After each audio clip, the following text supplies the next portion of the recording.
Hey guys, welcome back to another episode of the Mind Muscle Connection podcast. I have Steve Hall back on for multiple times now, man. I can't keep up with it now, but you're definitely a reoccurring guest. Always enjoy chatting with you, and you're somebody that I feel like I can, I always want to do my research before I have someone on, but you're someone I feel like I can come on here and just not have anything planned and we could just chat for a couple hours. But I do have some stuff I want to chat with you about. But anyway, Steve, appreciate you taking time out of your day, man, and coming back on.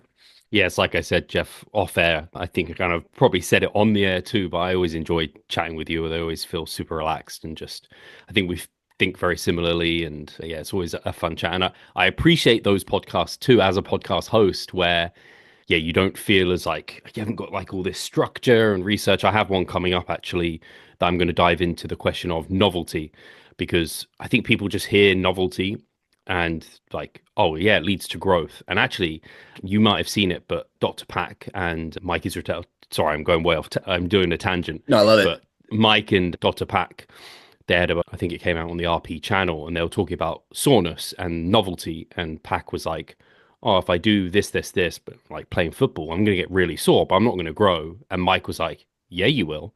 You'll grow really well.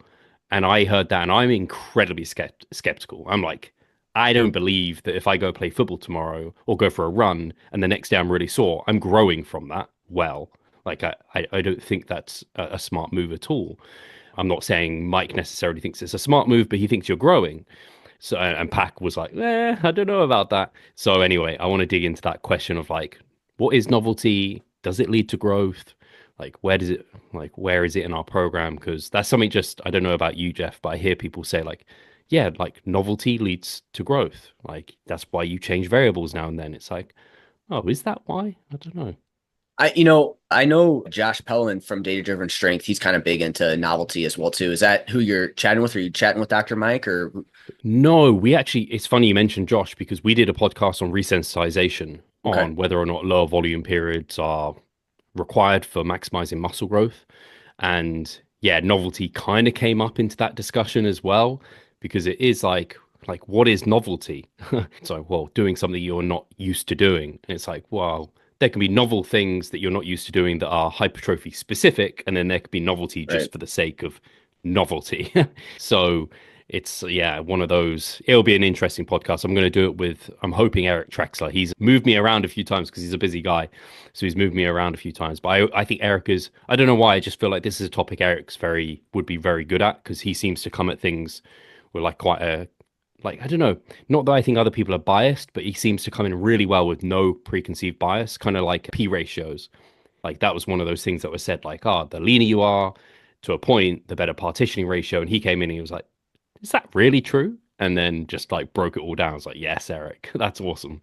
Yeah, that and the reverse dieting was another big one, metabolic adaptation. And those were all things that he kind of even mentioned too, that like he had opposing views on initially and kind of changed his mind on, which, I'm sure those are people that you want to have on and discuss, and have those discussions with if they're willing to kind of change their mind on, maybe where the research has gone and they're actually following it versus like, hey, this is what I thought initially. I gotta kind of stick to my guns on this.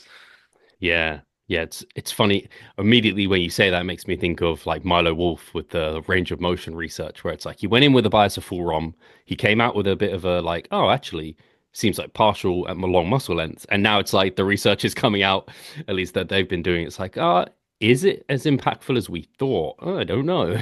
Yeah, it does seem like that's been a little bit more kind of that's kind of leveled out a little bit in terms of like, yeah, it's probably good to still bias, the length and position in your range of motion, but is it this like magic like training variable? Probably not there. At least that's kind of what it seems like from what I've kind of heard so far with everything.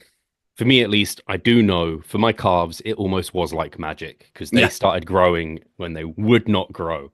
I put them first in my sessions. I trained them harder than I used to as well. Probably helped too. But something about the length and partials on calves, I can't see myself going back to full ROM unless data comes out like that says you should. And then I'll be like, oh, fuck, maybe I can grow even better again. I still think that yeah, that probably certain muscle groups will benefit from it a little bit more than others, right? Like you said, the calves probably a good one there. Back stuff probably is going to be beneficial from it. So yeah, there's still some muscle groups that I think yeah could definitely benefit from that. And again, it's probably a good variable to have in your training repertoire, but again, maybe not something that you necessarily rely on all the time or only have in your programming. So Cool, man. Yeah, looking forward to the episode on novelty. I think that will be super interesting and it's kind of an interesting concept when it comes to hypertrophy. Because, like you said, that just spans so many different things, right? It's like you said, novelty within like hypertrophy, novelty in general. So there's a lot of different ways that I feel like you could take that. So that'll be super interesting to hear when it comes out.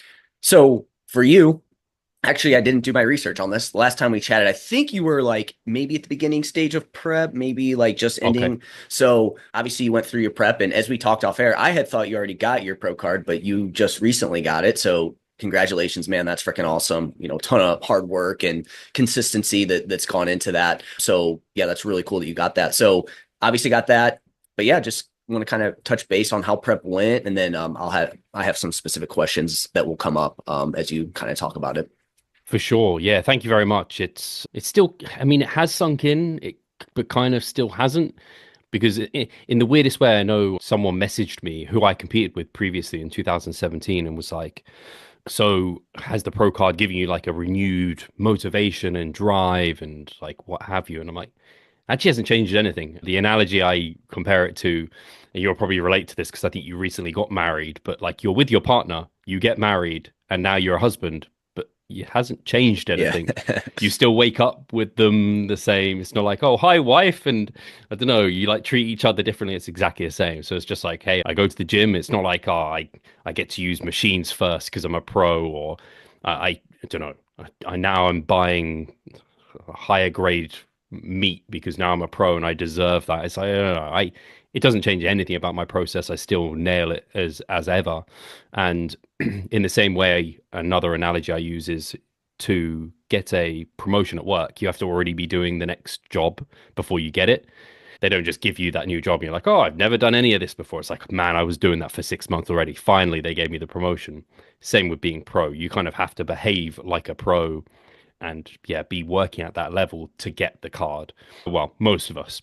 There's some genetic outliers who are just like unbelievable, Yeah. but yeah, most of us who are in and around average need to put those like big efforts forward. So yeah, I don't know where I was going with this, but yeah, got the pro card, and like I said to you off air, it wasn't something I had planned. Like I went into this season, I did say to Cliff, who was coaching me through this, which we probably spoke about last time, just taking control of nutrition. I did say to him that I had my eyes on like, could I go pro? And I was trying to like almost get an answer from him of, do you think I'm pro worthy? And I don't know why really. I almost needed someone else who I trusted to say, yeah, you could go pro to make me believe it.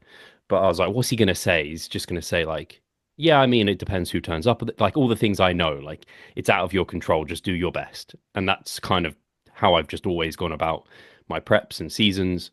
And actually, I started off my comp prep, and I don't know how much we talked about it, but I planned the WNBF UK was my first show, and I had the UK DFBA, and then I hoped that I would qualify at the WNBF UK for Worlds to go there as an amateur again and compete at Worlds because I just enjoyed the hell out of kind of being around other competitors. There's loads of guys in the US who compete that I know, and I met so many great people out there. I couldn't even reel off the number of people that I met.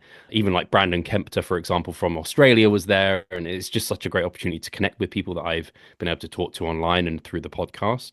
So yeah, in the end, I know what I'm like though, and I have like I don't know what there's probably a term for it, but it's like the first competition never goes as well as it should because I have those like pre-stage nerves that I just need to like shake off the cobwebs, need to get out of me. And I had that at the Netherlands.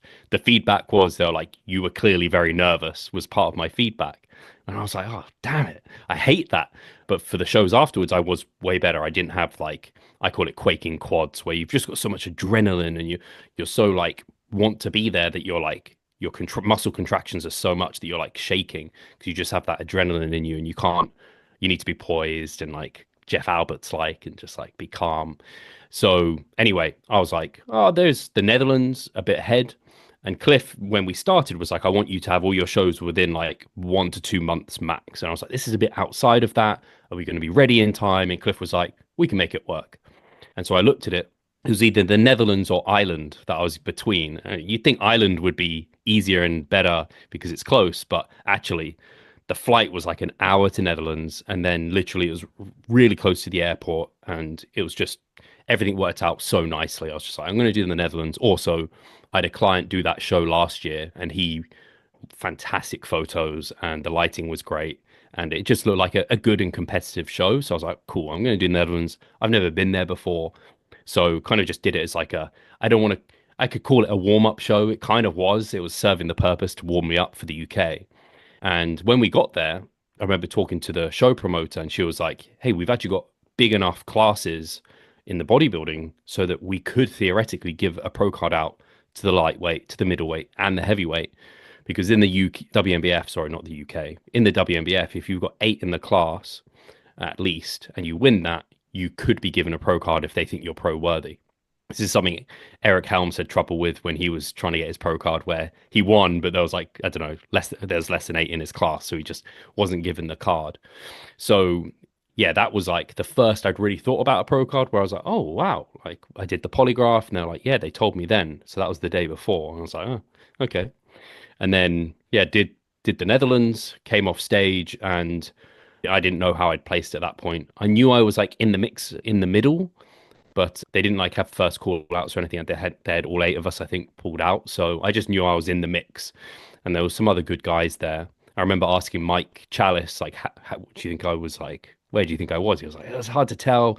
There was a guy that looked pretty good next to you, and he was filming me, bless him, because I have a vlog on it. So after I asked him, he was like, I was more concentrating on making sure I had you on film than like taking in who was on stage. I was like, fair enough. So anyway, I did that and actually went and posed, did my posing routine. And I've been watching this YouTuber, and he has this channel that's all about like sportsmen and like mindset and getting the most out of your mindset for sport and kind of talking about arousal. And anyway, I'd kind of led that into my posing routine where it was like he had this thing of there's a sprinter in the US who recently did the Olympics and they thought he was going to come first. I can't remember his name. Do you remember his name? Man, He won he was this. a sprinter. I think I know who you're talking Yeah. about. He was like showing Yu-Gi-Oh cards at the start of each race. I remember that, but I've forgotten his name. But he is like a lot of energy. Like when he comes out, he's like jumping and like Yep. makes Noah a big Lyles. thing of it. No Lyles, that's the one. Yeah, so he did like a video on him and stuff. I was like, ah. Oh. So I came out and I like hyped the crowd. I was as much as I can. Like I'm not that sort of person. So I was Nice. like, come on, That's let's hilarious. go. And then because he described what Noah Lyle does, and he does that, but then he gets right in the zone and he like uses that energy to like get rid of the kind of nerves and then like Interesting. concentrates. So I kind of did that. And Nice. whatever it did, when I came off stage, I was in a flood of tears. I was like, Man. just all of this energy and emotion I poured into that posing routine, partly because my partner hadn't been well and she still wasn't at the time. So I was thinking of her. She wasn't with me in the Netherlands. So I was just thinking of her as I was doing the posing routine. I really drove it into that.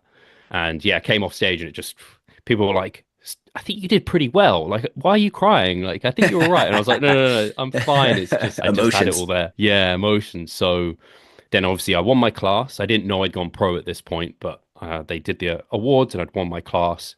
So I knew I was in the overall and then went through the overall. And I was against 2 competitors who I'm terrible with names, so I can't remember their names, but both very good. The lightweight did so many shows this season, like an unbelievable number of shows. But he'd been placing in shows before this, and he placed in many shows after it. And then the guy that the heavyweight was just unreal. Like if anyone goes checks out the photos of him, he's called Steve-O. I can remember his name because yeah, he's just wild. He did many shows after this too, and just was competing against Ramon, who some people might know, but Ramon came second in the heavies at Worlds, so like very, very good. I think he came second to Babacar, which I did the pro class in Switzerland. So like very, very good competitor. And this guy was challenging Ramon in some shows across Europe. But anyway, ended up doing the overall. And the guy, I know it came second because the guy got called as third, the lightweight, and he got given his pro card. So at this point, I basically knew I was getting my pro card because I was like, well, if he's come third and got his pro card, I'm getting my pro card if I'm second. Then got my pro card there. But I didn't really get hit with a world of emotions when I won my class or when I got the pro card because of coming off stage and crying after the Yep. posing routine. It kind of like all my emotions had left me at this point. So it was just like, oh, that's nice. So I probably seemed way more subdued than I would have if I just like had that there. It would have been really nice to have won the overall as well. But yeah, again, this is bodybuilding and there's freaks out there and you can't control that sort of thing. But yeah, it was the Netherlands was unplanned and an amazing time. So I was so grateful to have done it. And for me and for listeners, I think it's a good reminder, like put yourself out there. I don't like traveling. It was a bit out of my comfort zone to go do a show abroad, and all my shows were UK based, and that's very comfortable for me. But I'm so like it wouldn't have happened if I hadn't gone. So it's good to put yourself out of your comfort zone now and then. Yeah, no, that's awesome, man. Again, congrats. Like you said, that one kind of came out of nowhere. So how many shows did you end up doing? Then I'm assuming then after that, you obviously had to compete as a pro. And one of the things you mentioned is like nothing really changes other than I'm sure now the competition is just even better than what it was. So that's probably one of the biggest things that has changed. But yeah, how many shows did you end up doing and how was, was there any differences between, amateur and pro level? Yeah, so like I said, my season completely changed at that point because the WNBF UK didn't have a pro class, so I Got couldn't you. go and Okay. compete as an amateur there. And I think the WNBF still have this ruling. I don't think, honestly, they're very good at policing it. But when you accept a pro card, they basically state, as part of being a pro with the WNBF, your next show needs to be a WNBF pro show, Mm. which meant I couldn't do the UK FBA because they're a different federation. And it was unfortunate because I'd already paid for like my tan, my Airbnb, everything for these other shows. So that's how prepared I was for these other shows, thinking like, oh, I'm not going. Like I knew if I went pro at the Netherlands, I wouldn't be able to do these shows. So I hadn't, certainly hadn't planned that far to have gone pro at the Netherlands.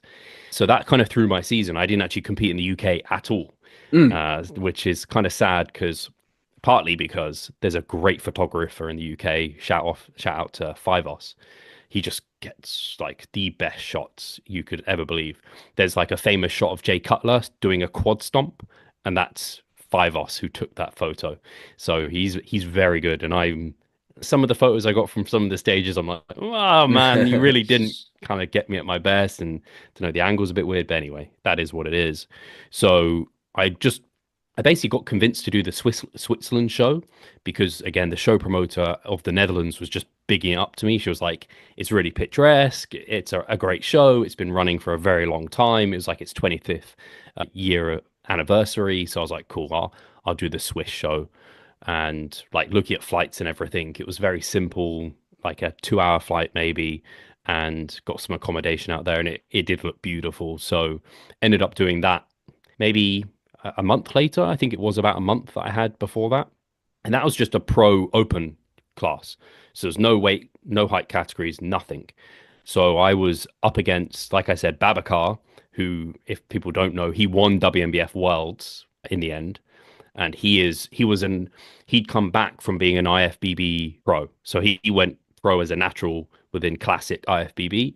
Oh, And he wow. decided to kind of drop that pro card and come back to so yeah, he's just, I don't know. I would almost call him unbeatable. Are you trying to look him up now? I'm just kind of looking. Did you have anything on your Instagram to him or Somewhere, but it will probably be a bit hard to find it because it's the Switzerland show, which is a while ago now. But Baba? How do if you you spell just that? search Baba, it might come up. He's called like No Stress Baba or something along those lines on Instagram. But yeah, I can get you a link of him at some point. But he's unreal. So he was there, and then Ramon was there, who had turned pro actually in 2021 when you thought I'd turned pro. So he turned pro at that Worlds, and there was the guy that came third actually went pro on that day, and he was the heavyweight. So he was unbelievably like huge. Yeah. And then there was his name's completely gone from my head, but from Canada, he is the show promoter in Canada for the WNBF, and he's been a pro for longer than I think I've been competing even. So like very high caliber, lightweight pro.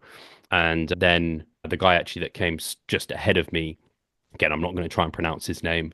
I think he's actually Italian, but yeah, he was a very good competitor. So everyone there was just like of a very high standard, and it was really cool. Like, first of all, the camaraderie between every individual. Actually, I forgot one other guy who was also a lightweight, but very, very good.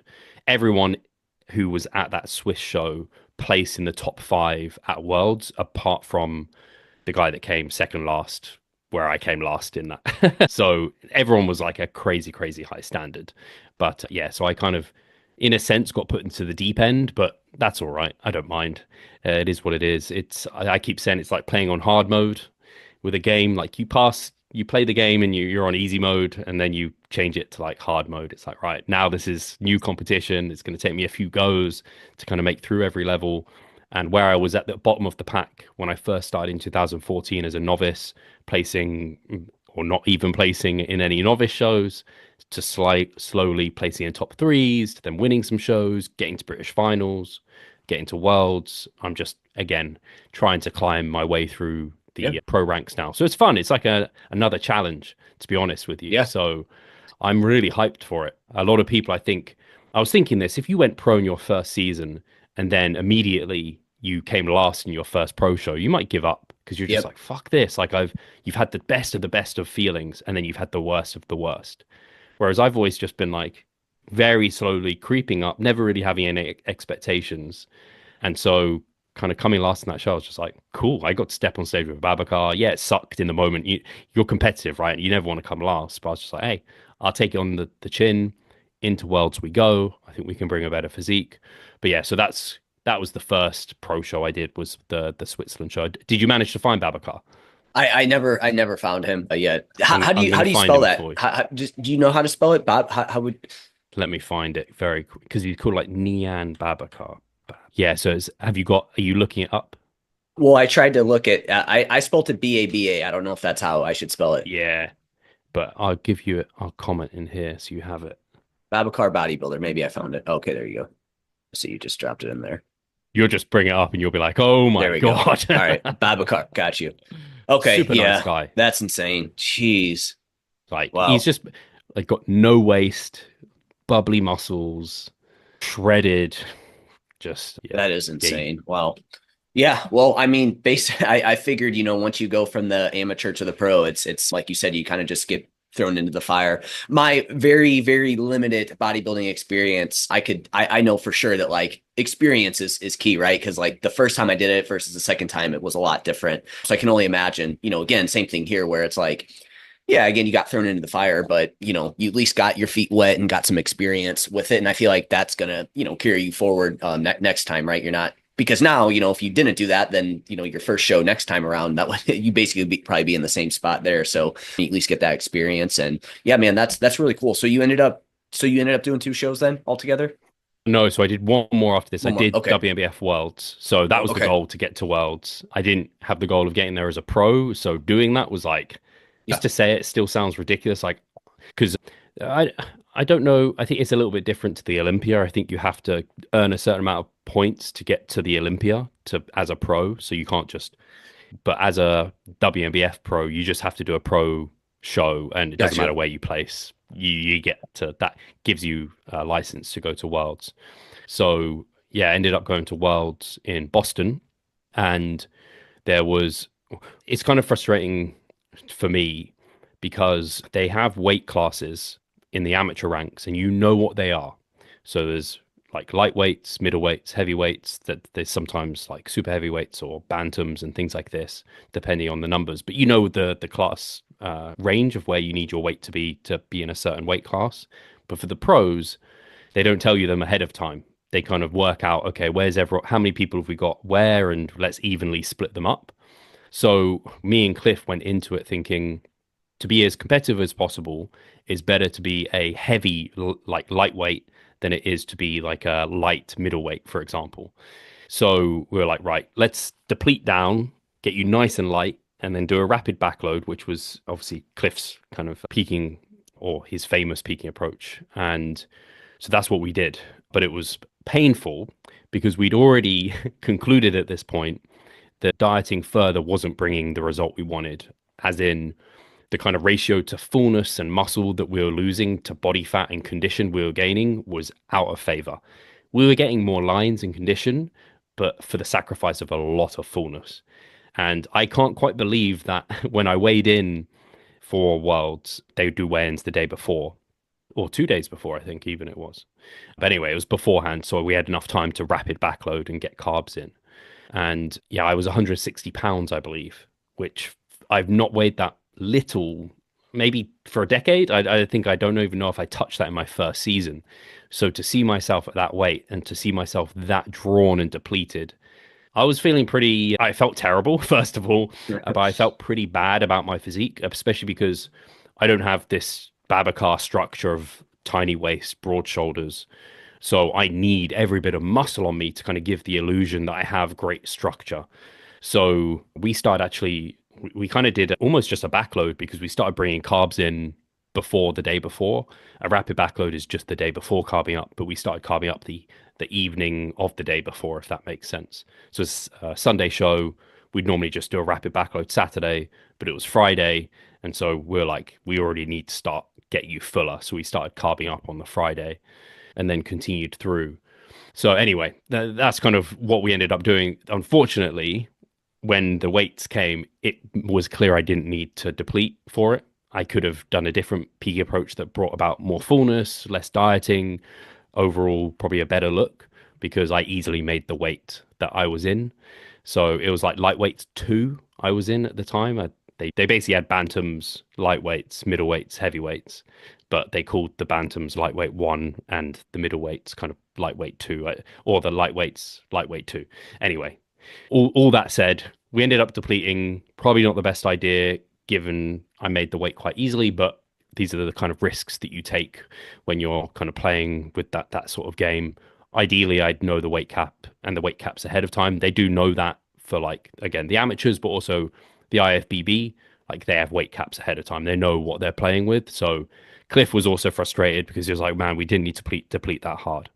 Anyway, I had 16 in my class, and so it was huge. And I came 15th out of 16. My goal was to just not come last because I was like, fuck coming last. Now, it was cool because I reflected on the Netherlands where I came second out of the three guys that went pro. So I'd already not come last as a pro within an open pro kind of class in a sense. And so that helped. But then I was like, I definitely don't want to come last at Worlds. And man, judging 16 people, I know that as a judge, it's tough. Yeah, I'm sure. And I am reflecting on it, and I never like being this guy of like, oh, the judges, but I don't think they're biased or anything. I just think the judging could have been better. Potentially, I would have liked to have been moved around more, compared against some other people a bit more, because I was always on the outsides and I never got moved and compared against many people. And that's frustrating. I think there should have been more moving around, but I still respect I wouldn't have come much higher than what I did. But there are a few people where I'm like, I think you could have put me above these people. But again, I'm biased and I take it on the chin. I was always going to be in the kind of the second call outs, not the first call outs. That's totally fine. And yeah, it's fine because similar to my first season, it's only up from here, really. Yep. Like I can only get better and see how I fare. But just to be competing as a pro is something that I never thought I'd necessarily be able to achieve. So every time I do a pro show, it's like I'm winning in a sense. So I'm completely fine with that. And it's funny too, man. It's like, and I feel like this can happen. If you're someone who wants to continue to get better, like that's always a good thing, but then it is an issue because then it's like you always kind of move the goalposts, right? So it's like for you, it's like, you always want that pro card. You get that pro card. Now it's like, you still obviously want to do good. And so, it's all relative, but even now it's like, okay, now you got that pro card, but it's like, man, I feel like I could be better than this and I want to do better. So it's all relative, and it's crazy how those goalposts just kind of keep changing over time as you continue to get better. Yeah, it's really what makes it fun. And yeah, one of the biggest, I'll say, because you mentioned the difference between competing as an amateur versus a pro, one of the biggest differences is people just don't, how can I say this? So one of them is posing. So no one's terrible at posing. In the amateur Oh yeah. ranks, very often you get people that they're amateur by how they're posing. No one is people are pro level posing when they're a pro. No one comes in really unconditioned. Everyone has good condition. Obviously, there's levels to it. So that's there. And then everyone has like pretty decent structure, shape, and muscularity. So it's like there's very few people that like have very obvious weaknesses on their physique. Most people to go pro, you kind of have to be relatively well rounded. You have to have decent symmetry, decent muscularity, good condition. So it's like, yeah, there's not like there's no one you're beating easily. Everyone, like even for example, like I came second last, right?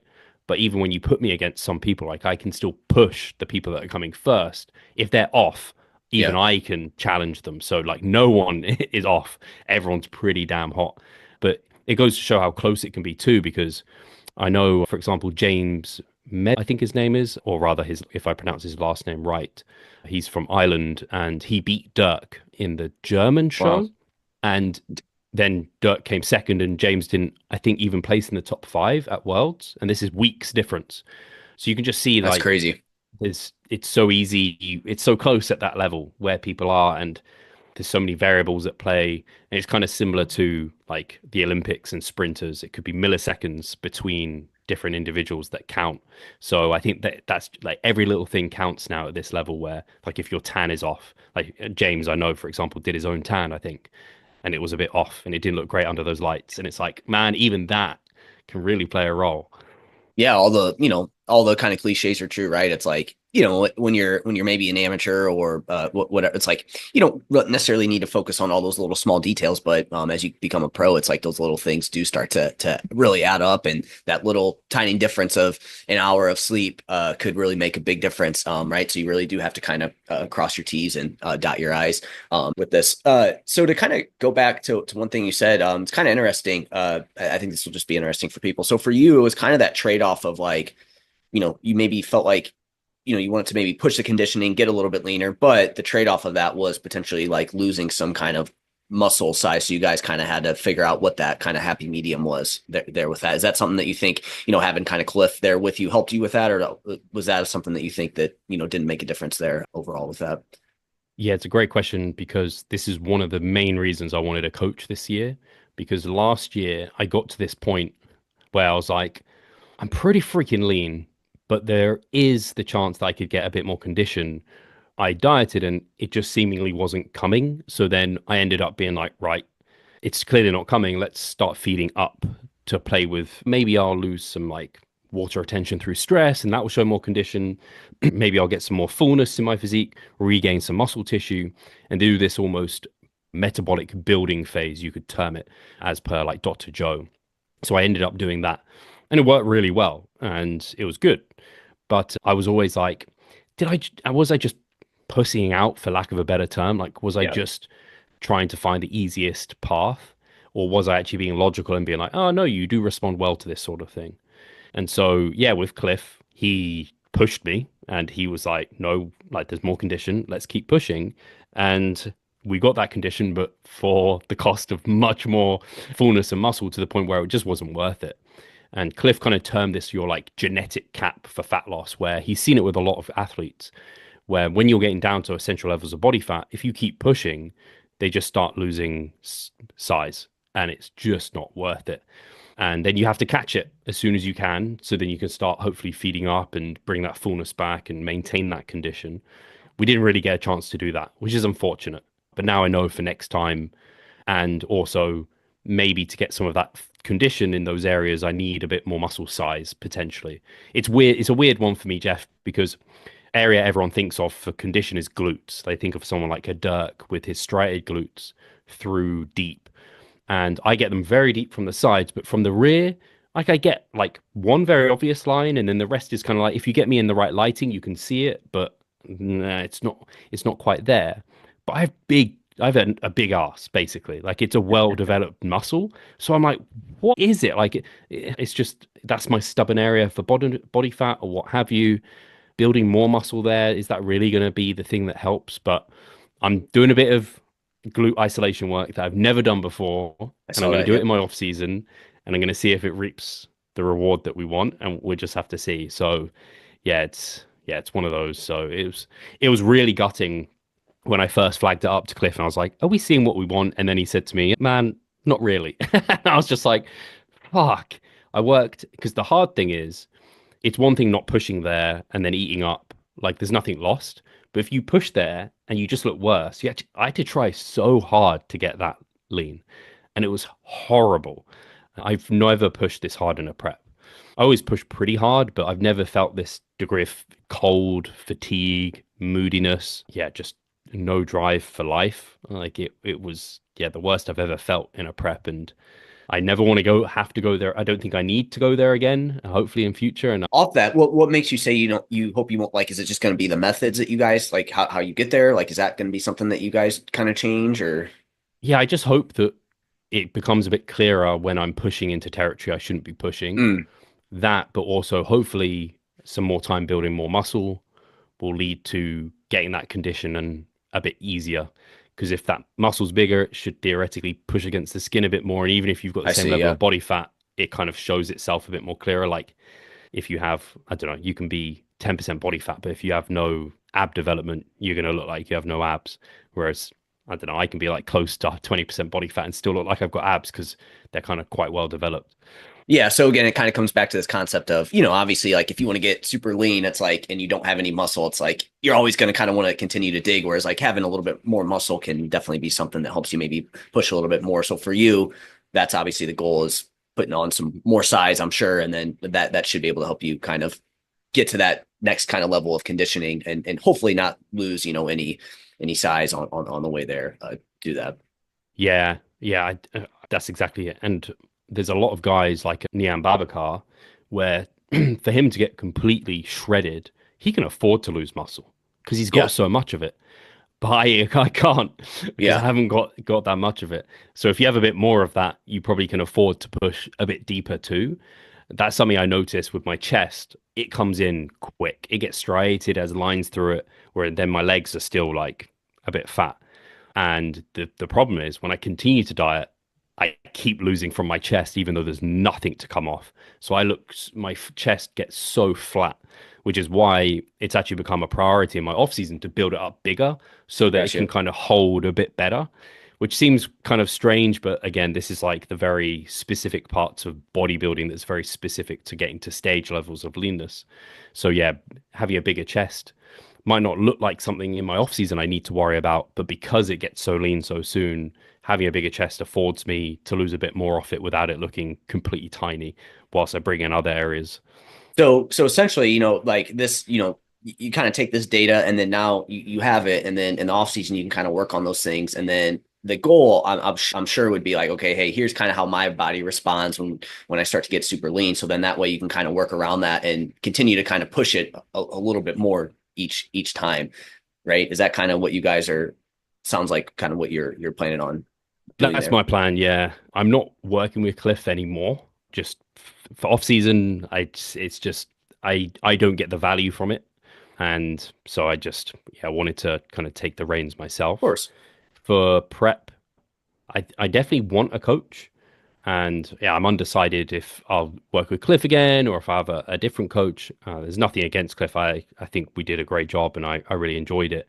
But it's just I'm too close to it to make a complete call now. It's going to be years until I have Yeah. another coach potentially. And part of me is like, maybe I'll decide to do it myself because maybe I'll have the confidence to like, because I always doubt myself just throughout life. I've always done that. But I think now having turned pro and knowing what I know and going through it with a coach and seeing where I maybe would have done things differently, it gives me a bit of confidence that maybe I would have made the right calls in some cases. So that's quite cool. So I guess for you then, what were like, was there anything that you did differently in terms of this kind of prep, in terms of like how far you pushed it, any methods? Was there anything you implemented or anything like that? Yeah, what was different? So the peaking was definitely different. I've never done a rapid backload, especially the way Cliff does it, which is just if you think you've done a rapid backload and you haven't done it with Cliff and you haven't done it, someone taking you through it who's done it through Cliff, I don't think you've done a rapid backload. Like you have, but Cliff is ultra specific with how he does it, where it can actually become like impossible for some people to do, I think, because there's a lot of moving parts. It requires a lot from you, and you have to be quite low stress as an individual and be able to make quick changes on the fly, that sort of thing. So that peaking approach was definitely different. It's funny, I my preferred peaking approach is like all the way over here in terms of it's almost the opposite to Cliff's peaking approach in that the less time you give yourself to load glycogen and bring about your kind of best look, the riskier it is, and possibly there's more reward. That's up for debate, but you can't debate it's more risky because you've kind of got one go and you haven't got any days to make any modifications. It's like you have one day to get it right, and then the next day you've got like no time to make any modifications really. Whereas my approach has always been basically a linear load where I start like almost a week out from the show and just slowly raise carbs and modify it day to day based off the look. So that was definitely different. Apart from that, I can't say there was anything else obviously different that I did training wise, the same principles, diet wise. Cliff had me on most of the time either 2 or 1 weekly refeeds a week. So that was all pretty similar. I will say diet wise, a difference was definitely higher protein than I'm used to and possibly slightly higher fat. So Cliff seemed to have 20% of my calories coming from fat, whereas I've always worked off like body weight and let it be as low as basically. I kind of always put in prep or in diets like almost have fat as low as it can be, where we're still getting enough essential fats and also enough for like testosterone, hormone production, that sort of thing. And then my protein I normally set at 1 gram per pound or slightly above, whereas I don't know what the exact number was, but maybe Cliff was closer to like 1.5. Oh, So quite a bit more protein than I was used to. That was a question I was getting like whenever I post on Instagram my protein, they're like, why are you having so much protein? I'm like, Cliff sees good results through this way. And at first it was a bit strange, but I ended up quite liking it. you did like it. Did you notice anything? Was there any issue? Like, I'm assuming obviously there wasn't any, but yeah, I mean, was there anything different that you did notice from going a little bit higher protein? Can't say. I Yeah. can't say I did Yeah. notice. I did. It's so funny. I so think nutrition, the biggest, as long as you don't go extreme in any direction, calories are the Yep. thing that you're gonna feel the most. But if someone's like, oh, I feel so much better if I have just 10 grams more fat, I'm like, Do unless you? you were extremely low fat and then you had 10 grams Yep. more, yeah, do you really Yeah. like 50 or 70 grams of fat? Man, I don't think I'd even notice the difference between that. I'm curious. Even Oh, sorry. being Go ahead. very lean. When you're very lean too. As far as the fats go, did he have you kind of focus on like the quality of fats in terms of where you kind of got those from, or was it just like, hey, I'm more so just concerned about you kind of getting those in, and it doesn't necessarily matter? I mean, obviously, I know you eat very well anyway, so Yeah. I'm assuming your qualities. It's not like you're just shoveling down a ton of processed food or anything like that. But did you kind of focus on any specific kinds of fats, or yeah, No, so Cliff actually follows basically the same methodology I do in terms of being a flexible diet. Like, not if it fits your it's like sensible if it fits your macros, put it that way, yeah, where it's mostly wholesome, minimally processed foods, but hey, you can have a little bit of what you fancy if you want. So no, there was no kind of strict rules with fats there. But it's like you said, he also knows that I'm yeah, like, I don't want to say not an idiot, but like yeah. not an idiot with those sort of things. I prioritize unsaturated fats where I can. And it was only during peak week where he gave me a meal plan to follow Mm, through the depletion and then for the kind of rapid backload day where it was like, you must eat exactly these foods. Oh, the other thing that was different, it's kind of combined with the rapid backload was I've never really manipulated fluids all that much. Whereas Cliff got me to water load for like a interesting. week into the show. And I've got to admit, if Cliff was very much like, yeah, that makes a significant difference. I see way better results with people through it. But if he was like, oh, like I think it's preferred, but I can't say it makes that big of a difference. I'd be like, please, can we not do it? Because I hated that. That was just we're talking about needing to pee off air, right? I was like, hey, we can go over for as long as you want, but I might have to pee. But after doing those water loads, like I had this really uncomfortable sensation of just like urgently needing to pee. Mm, Even after Boston Worlds, I had a week holiday in New York with Mike Chalice, a coach at Revive Stronger. He came to me with me to every show, which was awesome. And he will laugh because the amount of times I had to just like find somewhere to pee, it's like immediately I was like, just Mike, what? I gotta pee. It's like just peeing in the street then it's Yeah, gonna happen. So yeah, I didn't enjoy that, and that got up to like 2 gallons, I believe, that's ten a lot. liters. Yeah, it was more than double what I was normally drinking, and you know what it's like. It then impacts sleep and everything else. It became quite stressful for me. But yeah, Especially walking around New York City like that too, because I feel like sometimes there's it's not as easy as you would think to find a bathroom as you're kind of walking around there. dude. The worst, I mean, in New York, because that was post show, so my fluids had got to normal, Oh, but the okay, hangover had still, like, I don't I know, see. it was like my bladder just was weaker or something. I couldn't deal with it. But when I was water loading, I had to travel, obviously, via the underground and flying and everything. So it was a bit awkward then.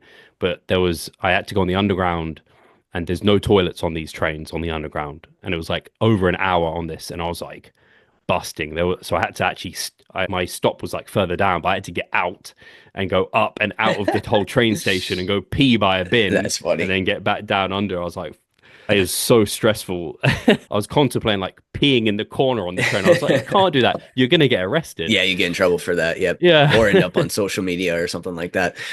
What about like rate of loss? Did you guys change anything there? Was that anything different, or was it your typical kind of rate of loss, calorie deficit, like your normal kind of deficit that you would go through? Good question. And I gotta say, this is one of the benefits of having a coach that you trust, is that the way Cliff works is just a weekly email.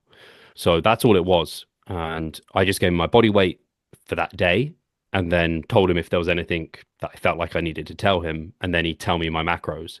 So I wasn't even paying attention to my rate of loss at all. Like I was just offloading it completely. Like, here you Nice. go. And eventually he wanted photos. I started doing physique updates on Instagram before he even requested like photos because I don't know, I just wanted to start sharing the process. But yeah, that was one of the things I really enjoyed was just like, I trust Cliff. Here's my body weight. Like, we're gonna get shredded. I don't need to. I think that's one of the huge benefits of having a coach where you can just offload that stress. So I actually don't know. But Okay, what I cool. will say is like it was a long prep. So it was real slow, real slow. Well, just because I was kind of I actually really want to listen to this episode that you had with Cliff because he just kind of talked about like at least what I picked up from the clip that you had posted on Instagram was just kind of how like you see a lot of people that like he said one of his main jobs is to kind of pull people back and kind of slow them down a little bit, and he kind of talked about how that maybe slower rate of loss, he said, kind of, at least is what I picked up on it, was like people just kind of have that like just you can tell they're not as inflamed when they go a little bit slower versus if they're like really trying to push it and go like too quick, they just kind of end up having this look at the end that's just like a little bit like I think kind of puffier, a little bit more inflamed. That's kind of what he described there with that. Yeah, there's definitely a sweet spot. What I will say is, I tend to have an approach of I basically scale your rate of loss with body fat. The Yep. more body fat you have, the more you have to The liberate, quicker. the faster you can go. And I wouldn't say Cliff didn't have that, but he definitely didn't start out the gates as aggressive as I would. And we definitely had a bit of a sprint finish. I don't know if Interesting. that's how he normally does things. So that's ended up how we ended up having it. I don't know if it's a case of he's kind of held you back so you have the ability to sprint at the end I see, that where makes he sense. Yeah. knows it's going to be a dig. It might be that. I can't say I loved some of the digging, like some of it was real hell, but maybe that's just there's many roads to Rome in a sense, like pick your poison, it's all going to fucking suck. Yeah, it's all good. Yeah, getting that lean is gonna suck anyways. It almost reminds me then maybe of like kind of training in your training cycle, right? Where it's like, hey, you probably don't want to come out of the gates like going zero RAR. It's like maybe a couple reps in the tank initially, and then as you get closer, then you can potentially, which allows you to be able to push it later on. Versus if you just come out at zero, it's like when you go into week 6, 7, 8 of your training cycle, it's like you're already kind of gassed out a little bit. Maybe kind of what it sounds like there. Yeah, it's definitely it's a slight change in philosophy because we're probably going to talk about it a bit, but the post show, I'm normally like quite aggressive at the start with Yeah. calorie increases because you're your leanest, you want to get as recovered as quick as possible, and then taper calories down as you're getting more recovered and as body fat's coming on. Whereas again, Cliff was the opposite. It was like a small bump and then like small bumps as I was checking in with him. Whereas I tend to kind of go high and then I bring people like down and then kind of find that point in off season. So that was So again a bit different for me. So his sounds like more of like a reverse diet versus like you were kind of doing more of a recovery diet kind of protocol Yeah, a previously. little bit. He wasn't quite. I don't know what the reverse diet Yeah. protocols that people talk about are now, but Who the one I knows? always, yeah, I always think of it as like those, like basically you stay in a Really deficit and you small. just Yeah. extend that time. It wasn't as bad as that by any means. Can't call it bad.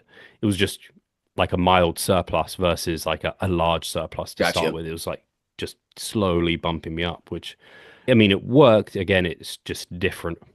So I guess how did that kind of phase go afterwards? Did how quickly did weight come back on? Did you start to feel better pretty quickly? And I guess kind of where are you at now with everything there? Yeah, so I did the thing that I would not recommend many people do and go on holiday immediately after because especially to somewhere like New York, I'd already planned out so many things I wanted to eat as well, which again, I was like, do I want to be doing this in the last week? Like it was a bit of like I do because I want to make sure I plan as much of the holiday to get as much done as possible, but also this is driving up my like food focus and stuff like this. But I've never touch wood binged and I've never been that guy. I'm very good at restraining myself and following the plan. So immediately post show, Cliff gave me numbers for that day to hit, so macros to fill out for the rest of the day, which allowed me like a moderate post show meal of like burger and chips and then some gelato. So nothing crazy there. And then he gave me macros for the first like 3 days and then got me checking my body weight. And my body weight basically jumped up a bit from the initial food that I had, but I think mostly it was sodium Yeah. because you have quite a lot of sodium on show day too, because of like having some pre-stage and that sort of thing. And then it kind of steadied out and wasn't really increasing after it was very similar to my stage weight. So Cliff gave me a small bump. And then like when I came home, I was still like super shredded because in New York, as you can imagine, my step count Move. was like 30,000 and I was doubting the amount of food Cliff had given me. Like I was thinking I need a bit more. But at the same time, that gave me the license to not worry as much about overestimating some of the foods I was eating because I was having pizza, cookies, like burgers, pancakes. And I hate to think actually what the calories might have been on some of those where I put it. Because, Jeff, when it's something you're not so used to eating, sometimes it's just like, are you sure there's that many calories in that? I'm just like, no way. Yep. I think it I think it was at Christmas, like Christmas cake got me. I was like, fuck, Christmas like or cheesecake as well. I was like, they're dense fuckers, like They are. geez. So yeah, I probably underestimated some of my food out there, but that kind of worked because my steps were so high and the numbers Cliff had given me weren't high for that period of time. And then yeah, we just checked in every week and Cliff just based off my body weight either bumped up or maintained. And most of the time he was bumping it up like 20 grams of carbs or like 10 grams of fat. So like 100 calories or so each week. And until like we stopped at the end of December and I've just been he basically had me on, I think it was like 3,400 and like a 3,700 day. He likes refeeds in an off season. I don't tend to do that, but that's an approach he likes. And I just removed the refeed day and stayed at 3,400 and found that's been just creeping my body weight up ever so slightly. I can't tell you my body weight this week because I got a tattoo on the weekend and my whole leg was so like swollen. I must have gained like a kilo or two from water weight from that. And I've just been not weighing in. But the week prior, last week, on that intake, I basically was maintaining around 175, 176 maybe pounds, which of my stage weight, that's almost 10 pounds above stage weight, of which I wasn't my fullest. And I would say it's probably a legit like 6 to 8 pounds above like a full Steve. So not it was like a pound a week essentially, almost from stage. So a bit more conservative than I would have necessarily gone, and some might, but totally fine. Some people get 10% above stage weight, like by the end of a month or two of competing, which is, I mean, again, that's like 15 pounds, more than 15 pounds that would have been. So moving forward, would you do that approach, or would you try to stick to a little bit more of a more aggressive approach moving forward? Like if you were to do it again? I'm still too close to know. You know what Yeah. I mean? Like Hmm. I'm still, I just don't Yeah. know. Like my part of me thinks I won't feel because I at the moment my like when I think about diet fatigue and how recovered I am, training is amazing. It's just been the best thing ever. But I like and it wasn't immediately better. I trained the next day after Worlds and I did legs and I had fun, but it sucked. Like I had no grindability. It took like 3 days of good amount of food to start feeling like training was like I could really push myself again. So, but training's been amazing. It never really got that bad apart from in depletion weeks when I was peeing all the time. Sleep really held very, very well. Mood improved very quickly and is in a great place. Food focus and hunger is still there for sure and more than I would like. I'm still like not intermittent fasting, but I'm skipping breakfast where I'd normally have something for breakfast. And it's kind of disrupted my routine a little bit, to be honest. Still holding 3 meals a day is basically what I do. Like quite big meals then. They're like all 1,000 that calories or more. And I just at the moment feel comfortable doing that. but and I have a lot of like decent, not like crazy volume foods, but I still have a decent amount of food volume, things like this. So I know those elements are still there. And then libido is one I track, and I know that's nowhere near peak off season where it gets, but it's better than it was. Like it was truly. I know this is maybe TMI. I'm pretty certain I had blue balls. Like I'd never experienced that in I my love life. it. I'm pretty certain I actually had it because nothing was going on down there for months, and I hadn't had it that long in previous preps. It had always been a bit shorter. So anyway, that was different and very Yeah. uncomfortable. So I'm glad that passed actually. So yeah, I thought I'd had to get up to about 180 pounds is where I deem my like lower intervention point of where I start feeling good and normal and productive. So I'm still below that and by about 5 pounds below that. So we'll see if when I get up there, if I feel considerably better, I might be like, maybe I should have just expedited my time getting there. Cliff always, and you'll hear it in the podcast with him, he tends to favor staying a bit leaner and taking a bit longer versus getting a bit softer but feeling recovered sooner. And like, it's like, which is better? Again, it's one of those situations where it's hard to call, but he basically wants to have an athlete, if he can, massing for like a year without needing to mini cut or pulling back. So I should be in an okay position to do that. It will mean gaining at a very slow rate, but as long as I'm feeling good and progressing in the gym, I'm happy gaining slower.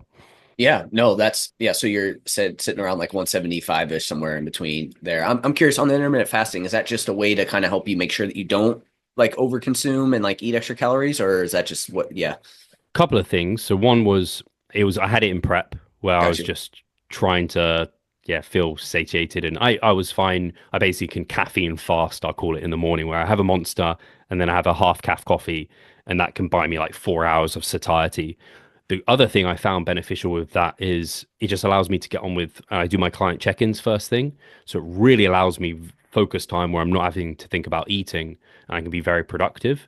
So I found that worked really well. And now I've kind of just settled into that routine. And then I quite like that size of meal Food. too, where it's like, it doesn't stuff me, but it feels really good to have that much. It fuels my training.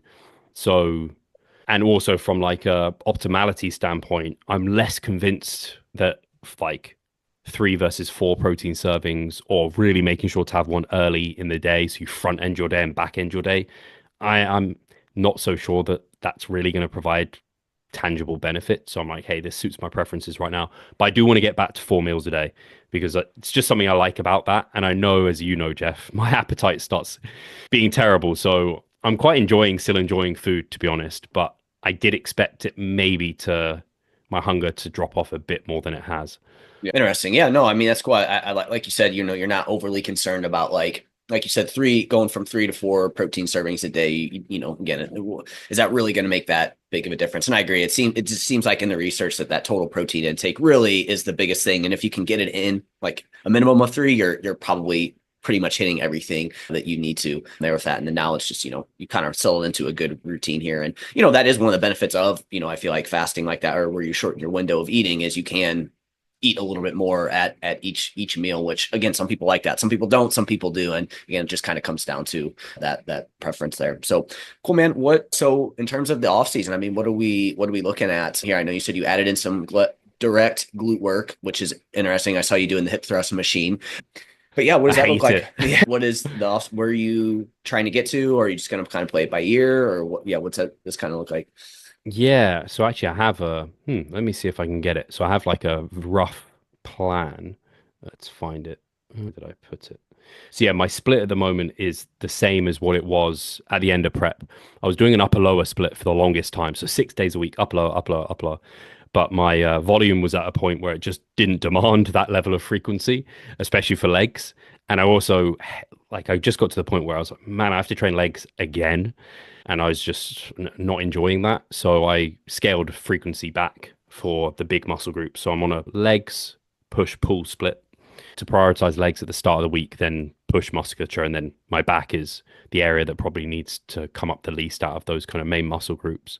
So that's what I have planned out at the moment. Sorry. Real quick on that. So is that you're hitting that kind of 2 times in a week then?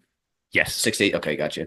Yeah, one rest day. I don't know if I'll ever go lower than six Less. days a week. I just You love the love gym. training. Yeah, and I'm always recovered in time, but by the time that rest day comes, I need it. So what I am going to play around with a little bit though is if after like it could be any days, but say after those 3 days I'm feeling pretty beat up, I'll experiment with taking a rest day there versus just pushing through. Normally I just push through, especially if I can perform. But if I'm like, I think I'd be better off taking a rest day here, I might auto-regulate like 1 to 2 rest days in a week. It's like early within a mesocycle, for example, probably won't need it, but towards the later end, on. maybe an extra rest day will just provide me some tangible benefit. So almost kind of moving off the like weekly cycle and just kind of using it as a as needed. Like, hey, if I have to back things up a little bit and it's not perfect from week to week, it's not that big of a deal. Yeah, yeah, because at the moment I'm in a position where I can do that. I don't need like I used to have weekends like they needed to be more free and everything like that, but they're almost similar to my weekdays at the moment. So I'm like, hey, I can kind of run that. But in terms of timeline, so what did I have here? I had by the end of December to be 180 pounds. So I'm behind that at the moment. And then by October, so basically the end of the year, I had to be up to 190. So gain 10 pounds till October. But I expect I'll be able to push without a mini cut this year. I expect I won't need one until maybe like January next year. But 190 pounds is where I have my like top end, I think. It might change depending, but normally I hit a wall of appetite and well-being and all that at about that weight. And if I can stay a bit leaner, I think that is nice for competing too. And so long as I can see performance improvements, like clear performance improvements, that's the key for me. And that has me gaining a really nice, like basically a pound a month, essentially, or a bit less than that. And that's going to be different because I have tried to do that before and failed, where I just ended up maintaining for a long, long time. And then I kind of have gained a bit quick. And I like that 1 to 2% of additional body weight per month because it's very trackable. But now I'm so advanced, and given the data that we have, I would prefer to gain for longer and gain slower if I can. And again, I'll come back to my performance. If my performance is good and I'm gaining in the gym, I'm pretty certain I'm kind of in a good position to be gaining muscle. So I'm not too worried about it. So like just creeping above maintenance is kind of where I'm thinking. Yeah, it's interesting because like you said, it's like 1 to 2% is a little bit more trackable, but then also, but then if we want to have the smaller surplus, it just becomes a little bit harder to actually like know for sure if you're in it. So for you then, is it you just again you're just over a month span, you just want to kind of see it tick up around like you said like about a poundish or so. I'm assuming again like I mean you're very structured, so I feel like that takes out a lot of potential variables, but that's kind of the big thing for you. Eat a certain amount of calories, make sure it's just kind of gaining at like what was the number you said about a pound per month or so on average? And you're looking at the average for the week on that, or how what are you looking at there with that? I tend to look at bi-weekly averages, but on dropping, like not having Cliff in my corner, I was like, is there any technology I could use to kind of help with that process? Because I quite liked offloading it, Yeah, rather than having to type into a spreadsheet and assess it. And so I've actually just purchased Happy Scale. You might have seen, I think Alberto Nunez has used it before, and it gives you a moving average. So I'm interested to see if that helps, because then it can show you your average like rate of gain or rate of loss or whatever over a real long period of time. So that's what I'll be using. But I tend to look at bi-weekly averages anyway within gaining phases. I don't use like a week to week. Once you get someone in like a surplus that's they're gaining at the right pace, it's very rare that you have to make many modifications. So I really leave it for quite a bit of time. So if I maintained on a week, there's no way I'm increasing food. But if I maintain for 2 weeks, then I might increase food at that point. I see. Yeah, makes sense. Interesting on Happy Scale. I've heard of it. I know a few coaches that use it, so I'll definitely have to use it. And that syncs up with like any kind of scale, or you manually type it in, Yeah. or It just took you can type it in, but it syncs with my I have like just like a cheap Amazon Bluetooth scale that I use. It synced up with that, and it also took in all my past data, which is cool. So I that's could see awesome. like my whole prep. It like had it all there, which is quite cool to see. But I might end up saying that was money wasted. I'll just go back to a spreadsheet. That often happens to me. I love it. Well, man, that's awesome. Anything else in terms of like, I mean, are you have an idea of when you'll compete again, or are you just focused on just trying to continue to build some more size and now? Because again, we know that that takes time. Yeah, I've competed every 3 years historically. So that would put me at, when would that be? 2027. So would that be 2027? Yeah. It would So be, yeah. yeah, that's kind of what I have in mind.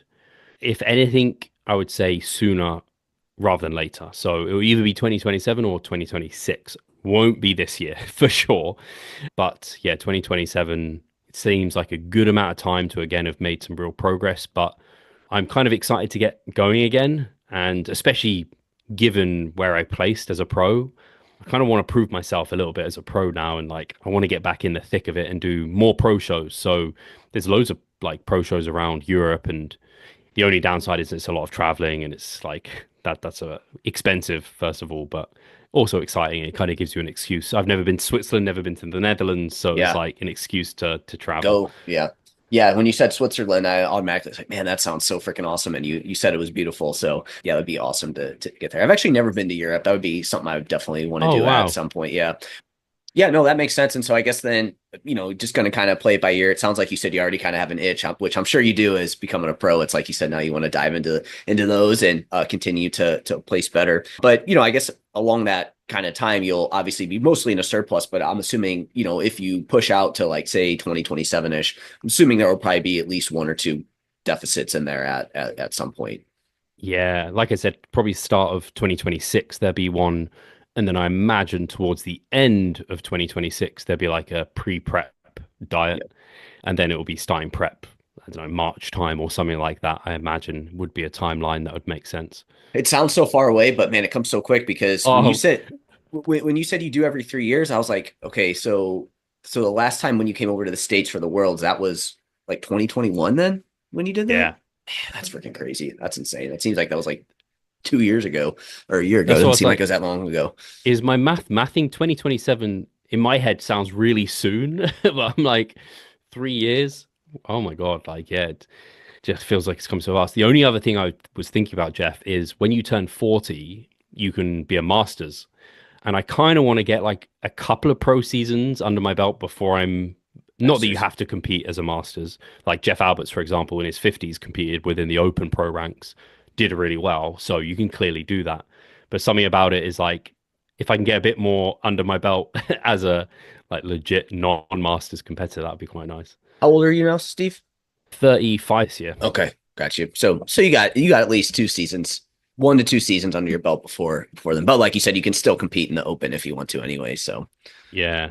Yeah. It might be my 40th that I end up competing again. If it's every 3 years, yeah, 2027, it'll be 2030. So then I I don't know mean, where that puts you. I probably can't compete as a Masters. I don't know how that works. cool, I man. may, so most shows will be after that.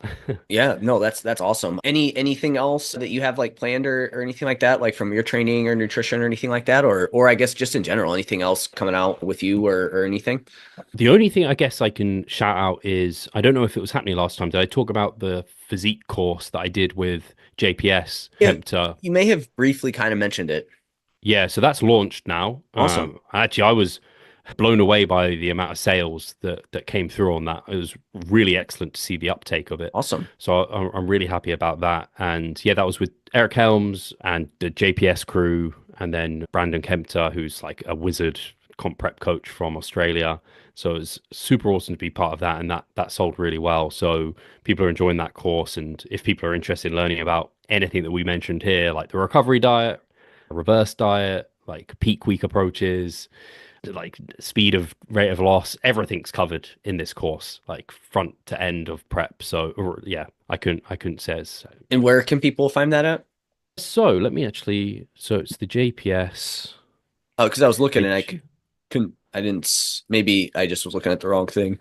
they just posted it today. JPS Oh, Education. physique contest prep course. Yeah, that's the one. Got you. Okay, cool. Yeah, I've got the link, so I can give you that.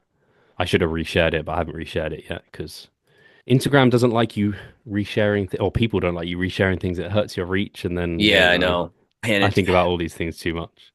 I know, but I mean, it's important though, right? To think about those things, unfortunately. But I totally understand that. Sometimes it seems to make a difference. Other times I'm like, man, I've Who barely freaking like, knows, yeah, I don't like being what's it called, a slave to the algorithm, but quite often that does end up happening because dude? that's one of the main places we market, right? Yep, I totally understand. Yep, I know. Yeah, it's crazy. Like you said, you don't want to be a slave to it, but you unfortunately kind of have to at least a little bit, right?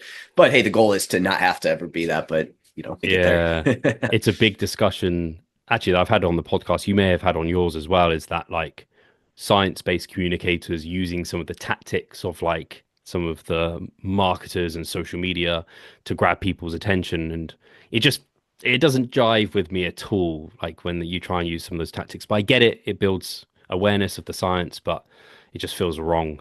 Yep, you got to yeah, find that happy medium, and I guess like just try to find your voice within it as best as you can, and then as just like you have the option to get as shredded as you want, you have the option to do do this as much as you want as well too. But there's Yeah, trade-offs with it. So, absolutely. what about the podcast? Anything big coming there, or anything coming up on the podcast side of things? Trying to think if there's any. I don't have any. I want to do some more roundtables because I realized I kind of took my. I haven't done any of those for quite a while. And I'd love to do some more roundtables this year, but I can't think of. I've got a podcast coming out with Wesley Vissers. That was the first podcast I recorded this year. So if people don't know him, he won the Arnold Classic last year and is just a great classic IFBB bodybuilder. And I did one with Terence Ruffin just recently too. So I don't know if I'll slowly make my way through the classic guys if I can somehow get in contact with them. Yeah, Thankfully, Terence and Wesley follow the podcast, so it was super easy to get in touch with them. So it'd be cool to be able to do some more of those. But yeah, I can't think of any. It's just I don't have any like, I think all my guests are great. So I don't want to yeah. say like I don't have any big name guests, but Wesley's probably the biggest in terms of names for the year so far. So that's exciting. But no other like major plans. I'm probably going to do another solo. I know you do quite a few solo episodes on yours. I obviously did my first one after like 400 episodes. Do you Finally like had it? some. I did enjoy it, and I got really good feedback, which is making me want to do them every like quarter maybe. Yeah, So I would like to do one sometime soon. I just need to make sure that I'm happy that it's like of a standard because that one was good. easy because it's just like, yeah, 10 things I'd learned on the podcast over years. So that was fine. Now I want to make sure that I don't just repeat myself or whatever. So, but yeah, I had really good feedback on it, which is why I definitely want to do some more of those. But yeah, more roundtables, more kind of big name guests, and maybe some more solo ones is in store for the podcast. Awesome. Yeah, no, I think I listened to the lesson one. I know I listened. If that was the only one you did, then I listened to that. I Cool. saw you had a solo one. I was like, I got to listen to this. So cool, man. Well, as always, always fun chatting with you and catching up. Again, congrats on the pro card. That's awesome. Looking forward to kind of seeing how your off season goes, and I'm sure we'll have you on at least a couple more times during your off season to kind of chat about how that's going. So you already kind of led the audience to like some things coming out, but in terms of like where to find you and stuff like that, we can drop that as well too, and then we'll wrap up. For sure. Yeah, thank you so much, as always, for having me, Jeff. It's always great to just have a chit chat with you. And so, yeah, the Revive Stronger podcast on all podcast platforms. I might start vlogging more. I don't know. I'm considering investing more on YouTube as our discussion on Instagram. I put a lot of time and effort into Instagram, but sometimes it feels like it's not going anywhere. So I kind of want to see if putting a bit more into YouTube might help. So there is always vlogs every couple of weeks anyway that have been coming out.